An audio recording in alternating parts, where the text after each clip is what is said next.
Introducing Naturally You, a podcast celebrating the unfiltered stories of inspiring women, each one as rare, radiant, and resilient as a natural diamond. Hey everyone, and welcome to Naturally You. I am so excited because we are sitting down with Rea Ann Silva. She is the founder and CEO of Beauty Blender. I'm sure every single one of you have a beauty blender at home or in your purse right now. So I was really excited to have you here as a guest today. Thank you so much for coming on. Oh my God, well, thank you so much. What a nice introduction. I've listened to episodes where you were a guest before, and I loved following your entrepreneurial journey because I feel like it's a story that is so organic and so authentic, and something that I think we don't get to hear a lot these days, especially, in the beauty world, where I think most new brands that we see are, celeb focused or trend focused. You actually invented a revolutionary product, probably one of the most knocked off products in the entire beauty world. And I just want to learn a little bit more about, your background. I know you started as a makeup artist. How did you become an inventor and a beauty entrepreneur? Yeah, so probably the least expected entrepreneur and inventor.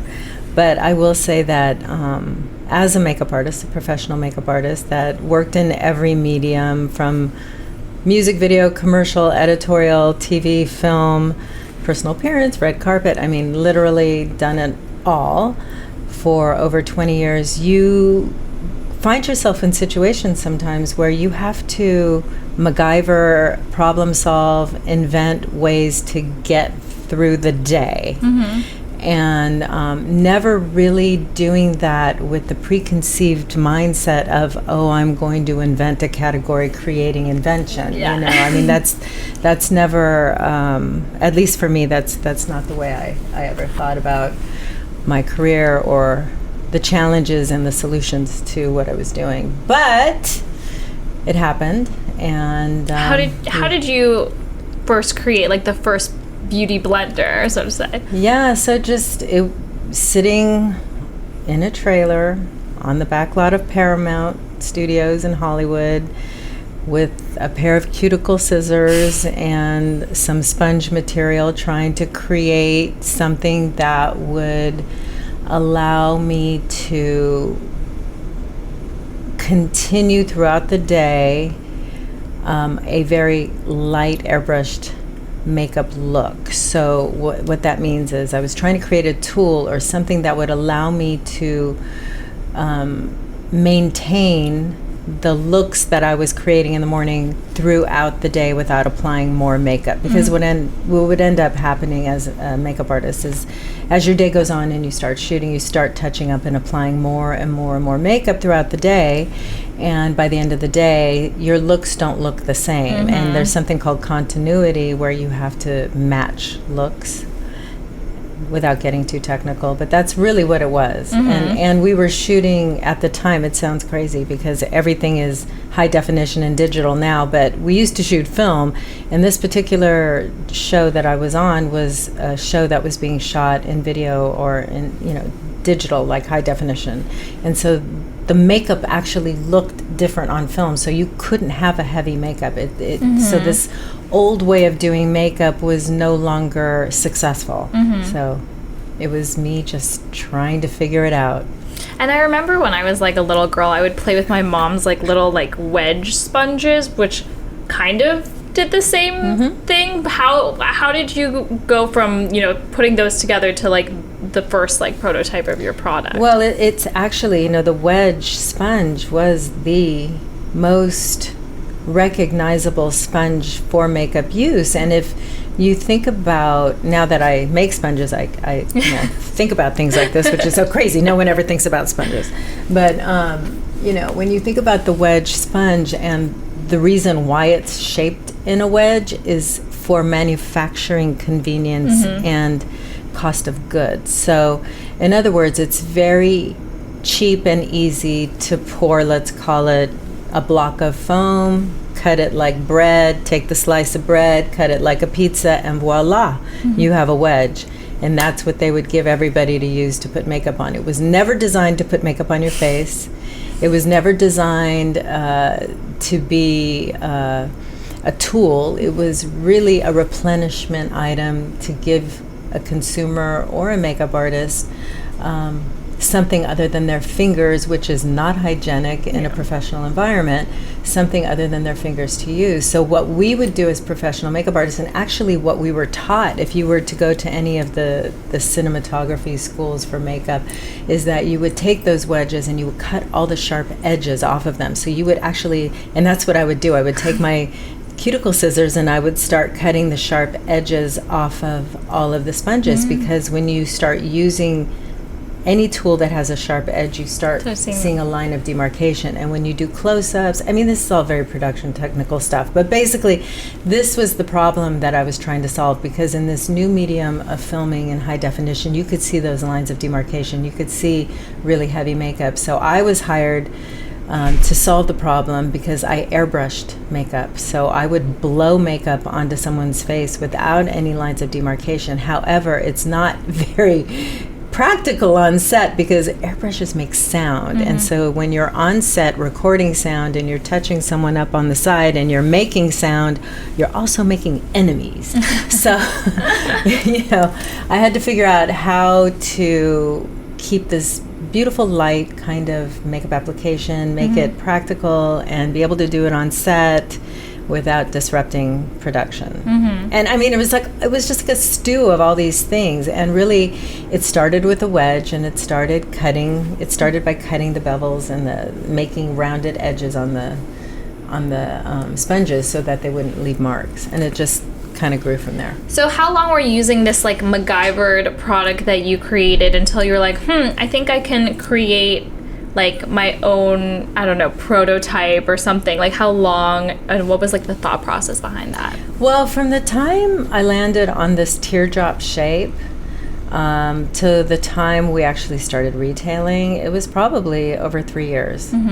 Yeah, because another thing that I wasn't really, as an unexpected entrepreneur, I was really a makeup artist with a challenge, right? Yeah. So didn't really know how to manufacture or produce the product.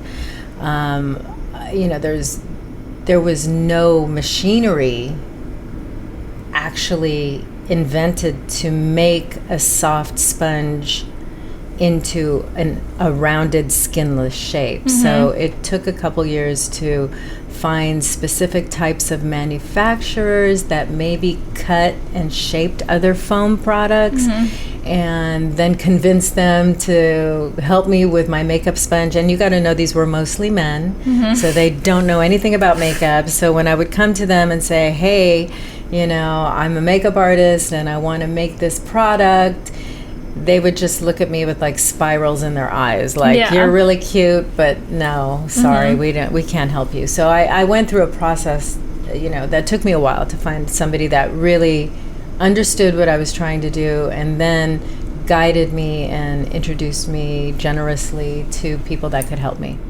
And so as you're going to these manufacturers trying to create this product that didn't exist before, did you put like your own capital behind it, or did you raise money against your idea? Like, how did you go about doing that? Yeah, so the good news is when you're trying to invent something that's never been invented before, people don't really know how to charge you either.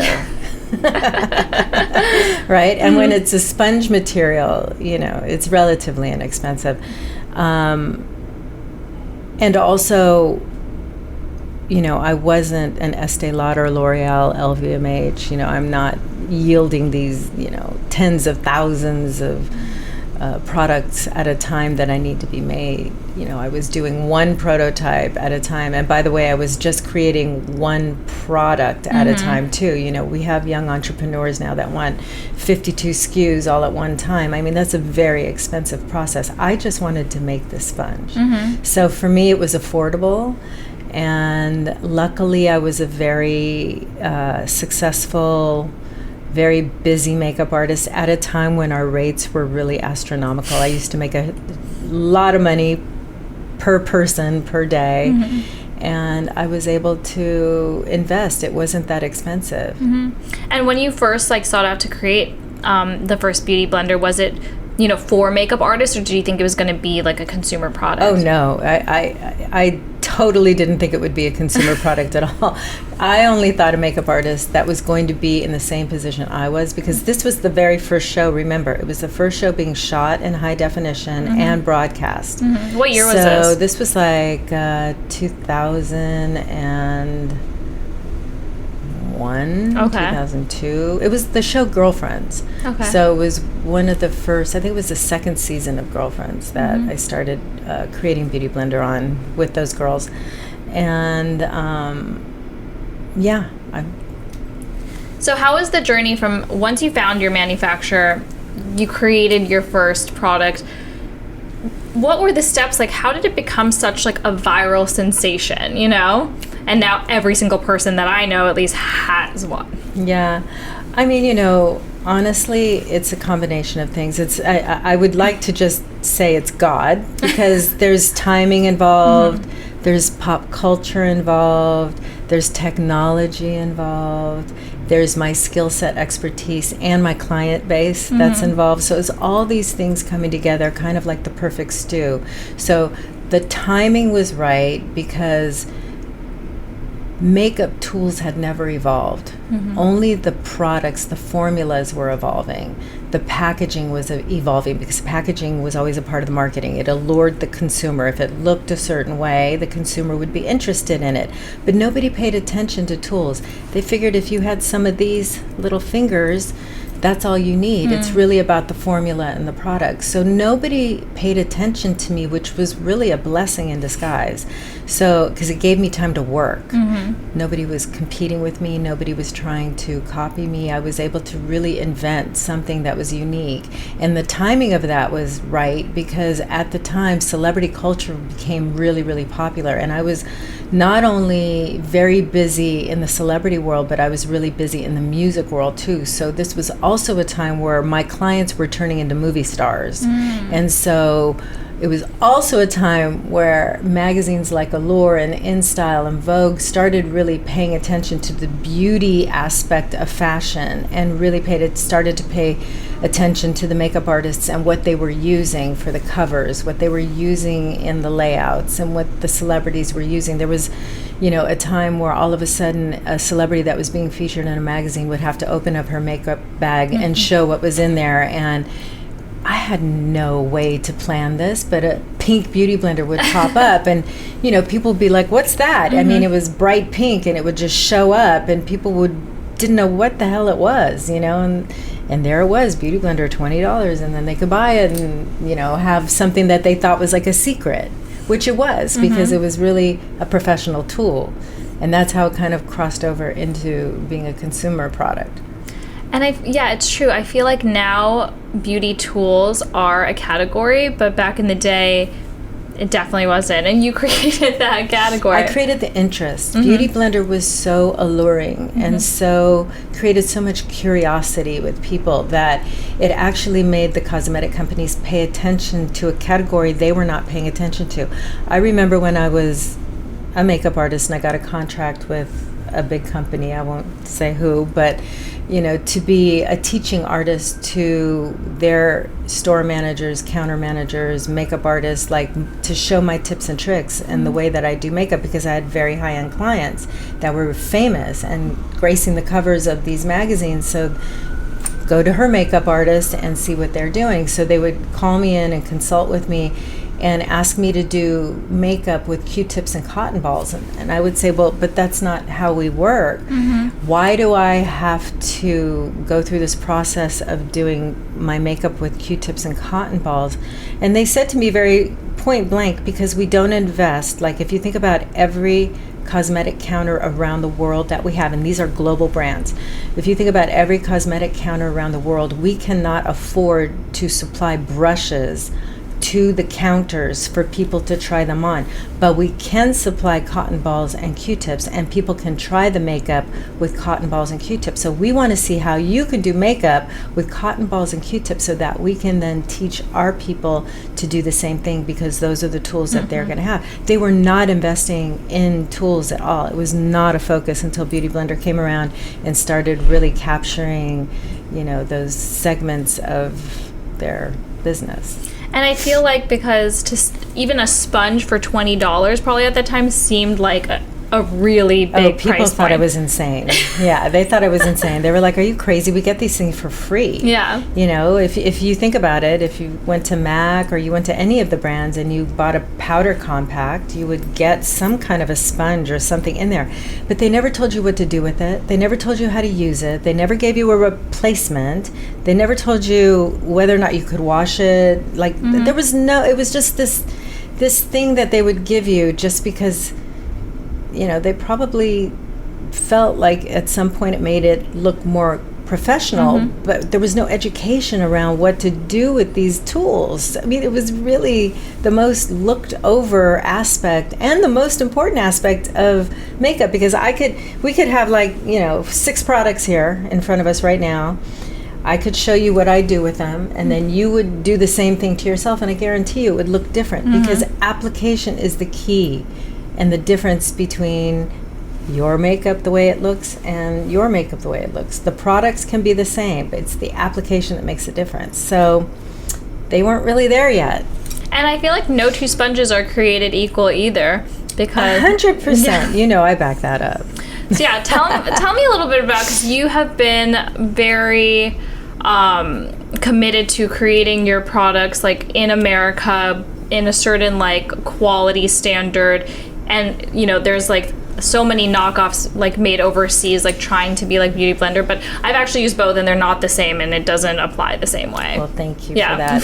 And because it is the truth, but you really have to do the comparison to understand that you can't just look at something that looks similar and expect it to do the same thing, because the material is different. So let's back up to when I was creating Beauty Blender. And yes, it is made in America, but it's not made in America because I just wanted something made in America. If you think about the timing of when Beauty Blender was created, there was no Chinese manufacturing market. The thought of creating something all the way in China and not being able to watch the process of it being prototyped and edited and tweaked, and the time commitment and everything, it just didn't seem practical. And when I was able to find a company in the US that made sponge material for cosmetic companies, it was like a eureka moment for me. Because, by the way, when I was trying to find somebody to help me make the product, once I realized I wanted to make the product, I was traveling all over the world with my clients. So I was going to all over Europe and Asia and Middle East and all over, and looking at the back of beauty sponge products. They were all being, at the time, manufactured in the US. They weren't being manufactured in China. So it wasn't like, I made this deliberate choice not to go to China.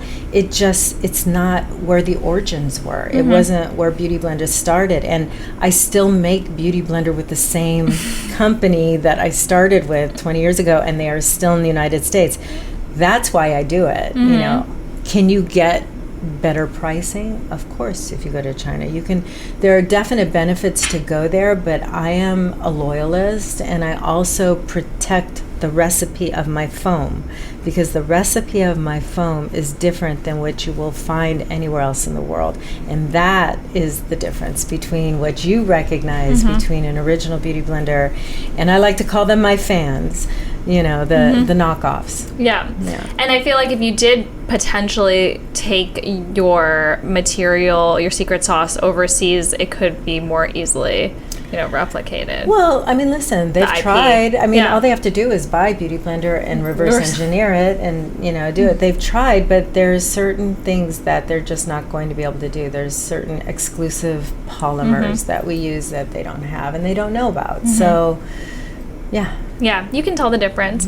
I think also one thing that really benefited to the rise of the Beauty Blender is social media, right? And Oh my like God, beauty yeah. influencers, because it's the first time you got a glimpse into people sitting down watching how people actually like applied their makeup, which before that wasn't like something people did. So first came the pros, right? And the pros started to also become celebrities because they were featured with their clients, right? And social media started. It started with MySpace, then Facebook, and then Instagram and TikTok, and before. I'm sure and in YouTube was between, big. YouTube was big, but you know, chronologically, what happened with Beauty Blender is unique because it came from a professional lens. Me being a professional, and all of my peers and different people that appreciate a Beauty Blender, you know, that world then shared. It's like what is it, like a vector, like so on and so on and so on. So the pros then helped me show the consumers. Then it caused demand with the consumers, and at the same time, social media was this kind of weird, crazy place where people could just like do anything they wanted to do on camera, and makeup seemed to be the popular thing that people would look at. And so when a person that wanted to do a tutorial of makeup would look at what products do I use to do this tutorial, they would look at what the pros were doing. So then Beauty Blender started showing up very, very, very early in social media. I never paid a dime. That's incredible. I never paid a dime for the first 7-8 years. Wow. Because, and I never knew, like, I never said, hey, will you use a Beauty Blender when you do? Like, people were just going and buying them, because what Beauty Blender does, it makes your makeup application, the result of your application, whether you're a professional or not a professional, look like you're a professional. And people always try to say that. I listen to a lot of, brand founders and people that are creating new products, and they're always like, be your own makeup artist. This product will make you, be your own makeup artist or feel like your own makeup artist. Beauty Blender actually gave you the result as if you were a professional makeup artist. So you could use literally any kind of product with it, and as long as you were using Beauty Blender and bouncing it on your face, you had a professional finish. If you had an acne issue or discoloration issue, you could show how you would just be able to cover it up so quickly with a tap, bounce, bounce, bounce, bounce. With brushes, it's a little different. You have to learn how to hold them, and then brushes leave brush strokes, and then you have to learn how to blend the strokes. And like, it was a little challenging. Like, Beauty Blender was perfect for social media because you could just go boom, boom, boom, and it would be like magic. So it became so relevant on social media, and social media started being my marketing tool. Like, and I wish I could say it was a grand scheme of things, but it was, like I was telling you, the perfect storm of timing. Celeb culture, pro culture, social media, and me just having this idea. It just all came together at the same time. That's incredible. What are some mistakes you learned along the journey that stick with you? Oh, I mean, that's like a whole other podcast. I mean, there's so many. So, what are some of the mistakes? I mean, one of the biggest challenges I think that people like me face, and there's a lot of people like me now, and when I say like me, I mean, I'm a professional in one avenue, and then suddenly you have to be a professional in another avenue, right? That's how I am too. Yeah, so, I'm a creative. I'm an artist, and I guess I have some business savvy because I'm able to manage a lot of different clients at one time with the help of an agent. But I'm not a finance person. I'm not a business person. I'm not a strategist, and I'm not, an accountant. So some of the hardest lessons had to do with financial planning, strategy, trying to just live and scale your business at a time when things started to move really, really fast.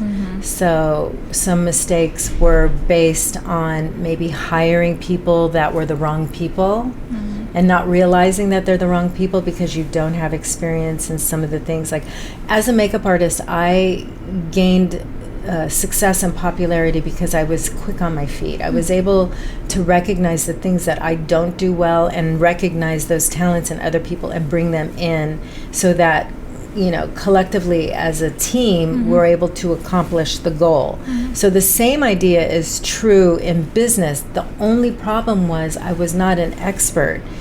I was an expert in makeup. I knew what I needed to bring to the table that I wasn't good at, but I didn't know who really had the expertise in finance, who really knew strategy, who really knew marketing. Like I put a lot of faith and belief into certain people, and then you find out that they're good, they're not great. Or sometimes they're not even good. Like you learn. These are some of the lessons, and they're expensive lessons. Yeah. I feel like I'm similar because I'm like a gemologist, but I have to wear a lot of different hats, and definitely finance is not one of it, but it's such an important part of spreadsheets used to scare the hell out of me. Do they scare you less now? Yes, they scare me less. They don't make me comfortable. They still don't make me comfortable, but they scare me less. Yeah. I think this is a good time to do break for a little diamond game. Oh. Yeah, so it's like a fun Let's break for a diamond game. I'm always on a break for a diamond. It's a fun little game that we play with all of our guests. We show you different diamond engagement rings. Obviously, I noticed your beautiful jewelry. I wore diamonds for you today. You are sparkling from head to toe, so I've been admiring it the whole podcast. So I think you'd be great at this game. But they're not big rocks like you got here. Well, yeah, so I'll show you just different styles of engagement rings, and then you tell me, like, who is the woman that would, wear this? Okay, so let's start with this one. It is an 8-carat emerald cut diamond with emerald cut side stone, so a 3-stone ring in a platinum setting. Absolutely me. 100% me. That's your style? Yes. I think it looks really good. It looks great. Yes. Would you wear it as... I can't get it off. Sorry. I guess you have to go home with it. Oh my God. I guess I got to take it And who is you? Entrepreneur, boss lady? This is the woman that married well. Okay? She was strategic in picking her husband. She likes jets and yachts and shopping sprees. Yeah. But she's understated. She got an emerald cut. Yeah, but she's classic. Yeah, she's classy. She's classic. Okay, I love that. This one's a little bit different. This is a marquee diamond set in a sculptural, like, gold Bulgari ring east-west. Oh, see, like, again, me. Okay, this is me. Because she's artistic. Yes. She is not traditional. She likes luxury, but she's also a little ashamed of it.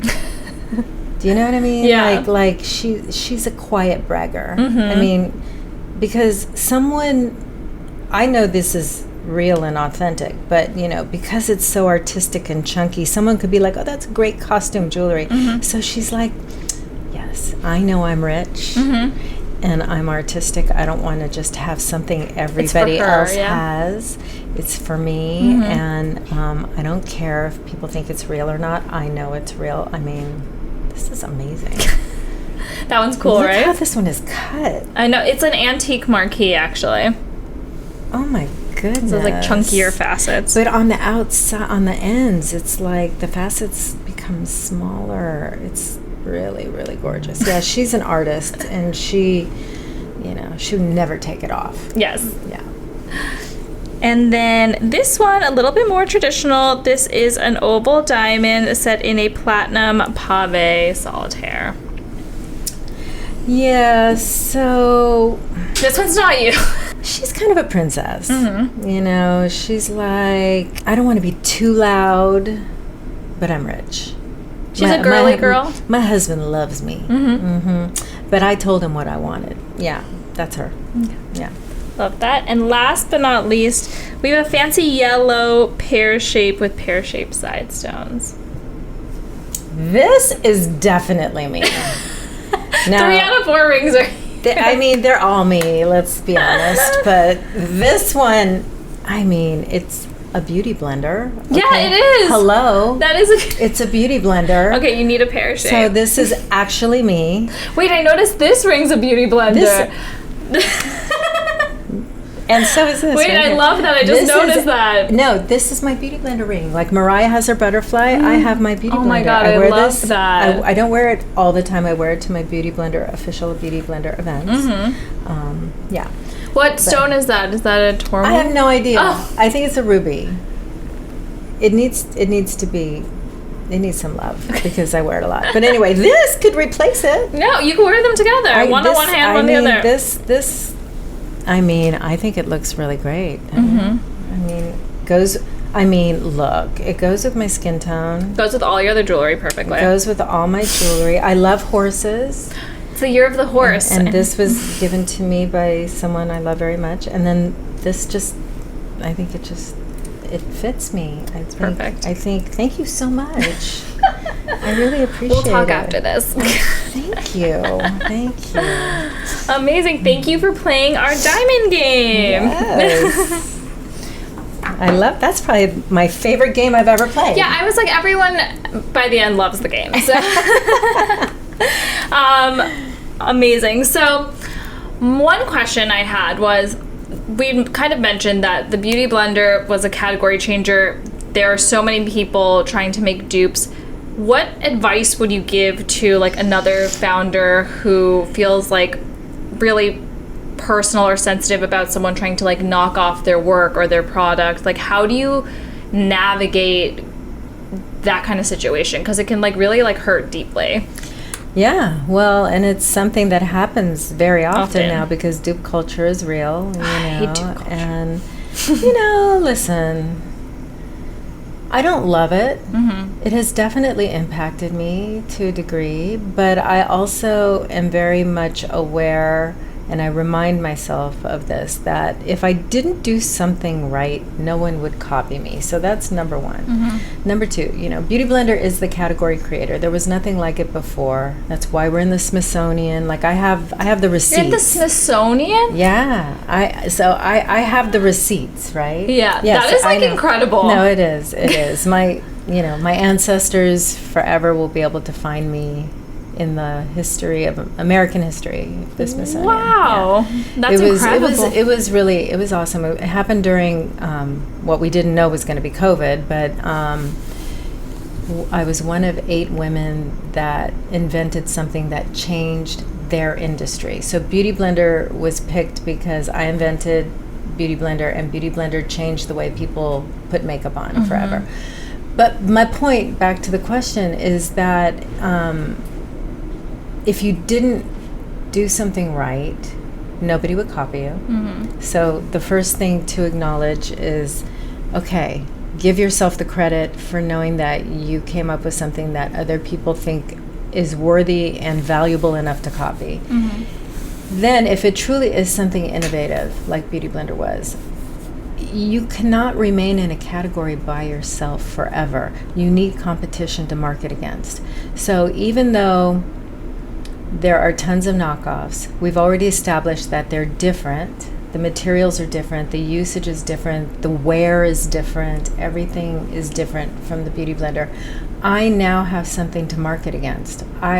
Coke needs Pepsi, Kleenex needs Puffs. I can talk about my superiority all day long. So you have to look at that as an advantage. And that's the only way I stay sane with it, to be honest with you, because it's the truth. If I had to convince myself of it, it might be harder, but I actually have so much material and ammunition to talk about why Beauty Blender is superior, why it is the category creator, why the dupes just copy my marketing, they copy my copy, they just follow me, so.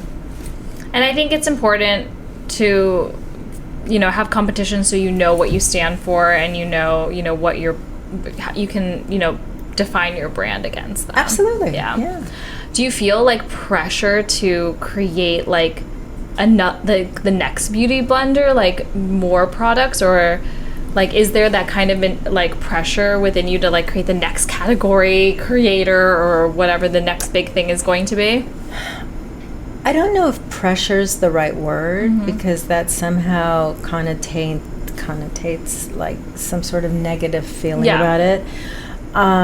I feel always excited to think about the future and other things that I can create that also stand in line with Beauty Blender. So I've created Power Pocket Puff.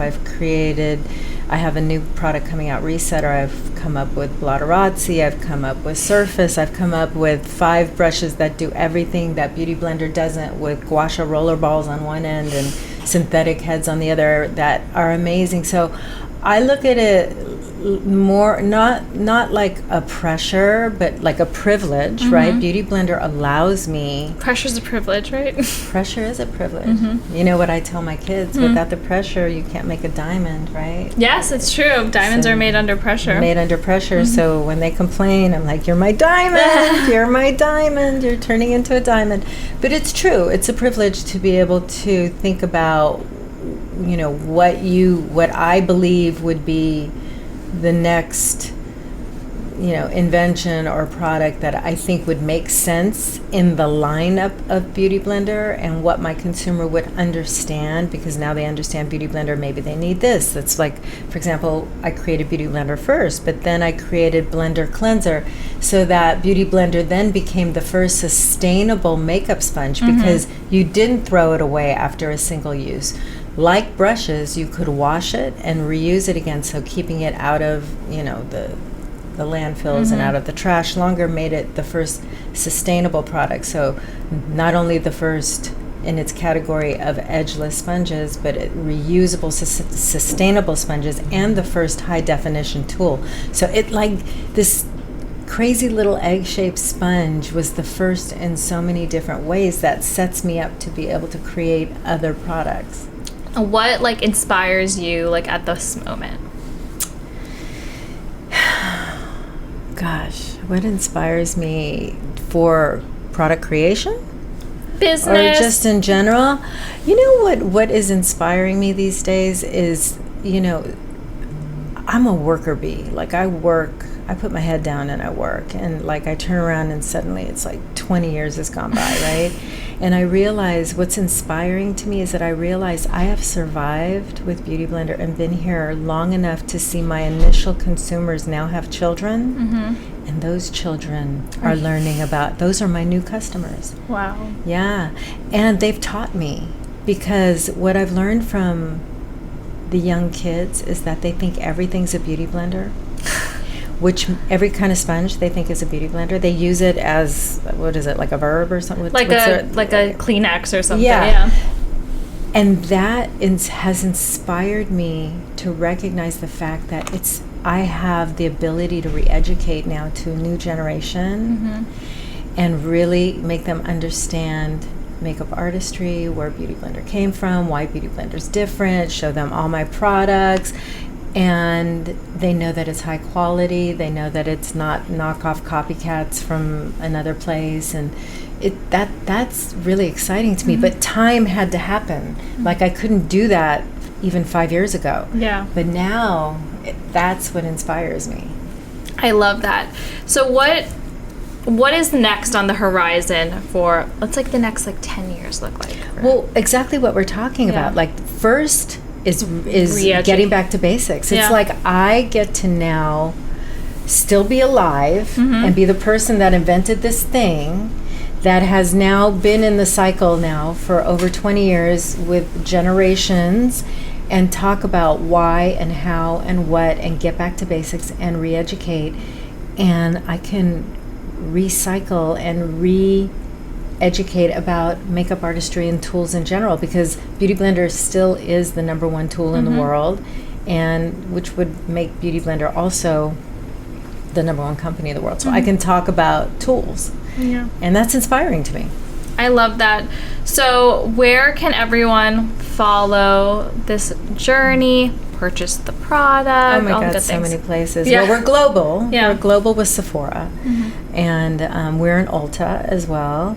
You can also go to beautyblender.com. We're at Nordstrom's. You can go to Amazon. I mean, literally just Anywhere. Google Beauty Blender and you will find it everywhere. What about you personally? Can people follow you? Yeah, sure. I'm Rea Ann Silva on Instagram, but my life isn't quite as fabulous as hers is. Beauty Blender has, I'm learning to be more social media savvy for myself, but I think working with celebrities for as long as I did, I enjoy anonymity a lot, so I don't share all that much. I'm getting better at it. My team is always on me saying I need to do it.